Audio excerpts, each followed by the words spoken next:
This was going to originally be a video to Chad Elliot refuting his defending the Elliot argument series, but I decided against that because, well, I do not want to be reiterating most of the points that I've made in my previous video, which most of them he didn't even bother to touch, so I'm not going to bother.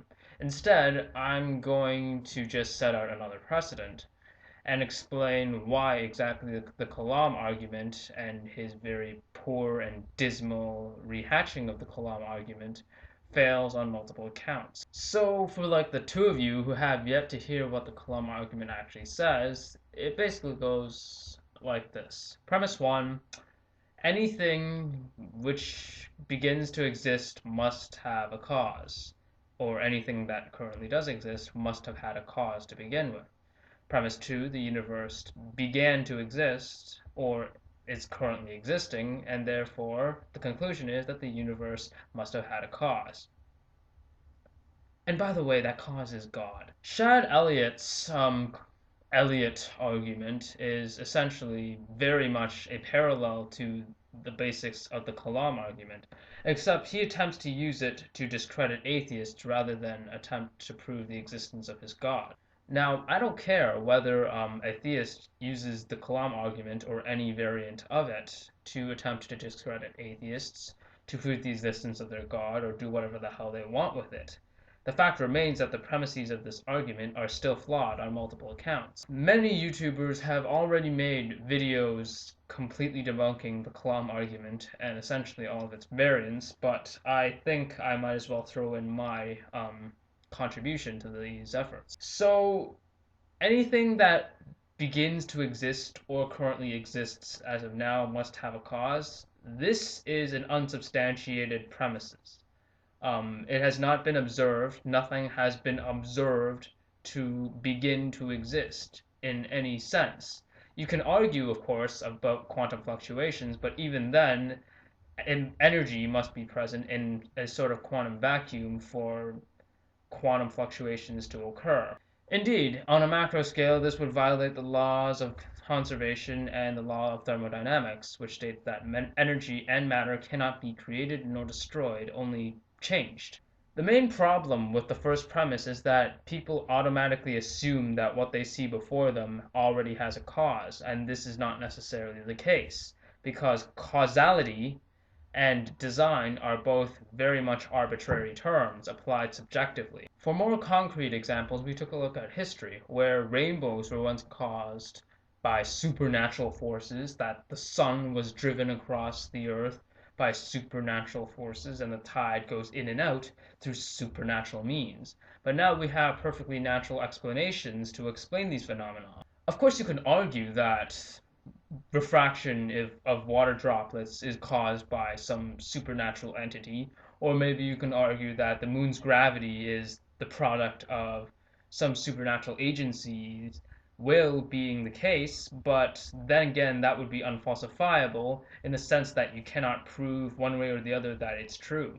So all in all, this whole Kalam argument and all variants of it are essentially debunked from the very start, from the false premise that all things must have a cause. That's not necessarily true, and even if it were true, then there would be no way to prove it one way or the other. Premise number two, the universe began to exist, is again false because, in its essence, nothing, at least to our knowledge, can begin to exist out of a pure nothingness, meaning no energy, no matter, essentially a vacuum. Nothing can begin to exist in a vacuum. Indeed, I think you would be pretty hard pressed to find an astrophysicist or a cosmologist who would be daring enough to admit that there was something before the singularity which caused the Big Bang. We don't currently know what was before the singularity because science does not currently have an answer yet. But to say that the universe was caused is wrong because there is no way to prove one way or the other that the universe began to exist. So, you might be wondering by now, how in the hell does the Kalam argument even relate to God? And the answer is that it doesn't, or at least the honest answer is that it doesn't. even if I were to completely grant all the premises of the Kalam argument as true, the best that the theist can hope for is that the universe had a cause. This doesn't even point even to deism, let alone theism. So to say that the universe has a cause and that that cause was a god and that that god was the particular god of choice is a fairly large leap of faith that is, again, unsubstantiated. But again, I'll be generous here and say that, okay, let's just say that this god was uncreated, and let's say that this god was your particular god of choice, whether you be a Christian, a Muslim, etc. So, how exactly does this uncreated creator cause something that doesn't exist to begin existing? This does not only make no logical sense, but it is scientifically impossible. Worse still, the whole idea of this uncreated creator being spaceless and timeless and yet interacting in events and in a form that can affect the natural world is in and of itself a contradiction, considering how, in order for something to act, it must be present in at least two temporal states. But seeing as this God is timeless and does not possess the ability to be present in temporal states, it is therefore a contradiction that this God can even act to begin with.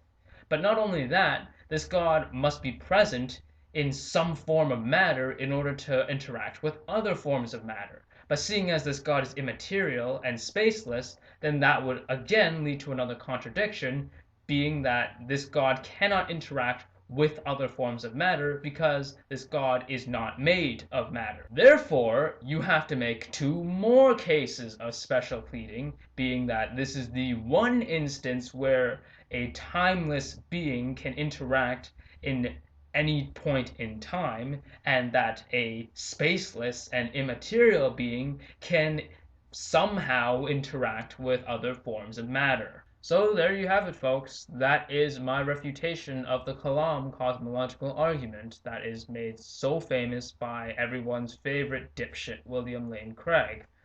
Now, keep in mind, folks, that if even one of the premises of the argument are proven to be flawed or false, then essentially the whole argument should have been scrapped and considered worthless to begin with. But the fact that other atheists and myself can find flaws and multiple flaws in just about every part of the Kalam argument goes to show you how worthless and essentially how nonsensical it really is. But thanks for watching, guys. If you have any question, feel free to let me know down below. May the truth always be heard.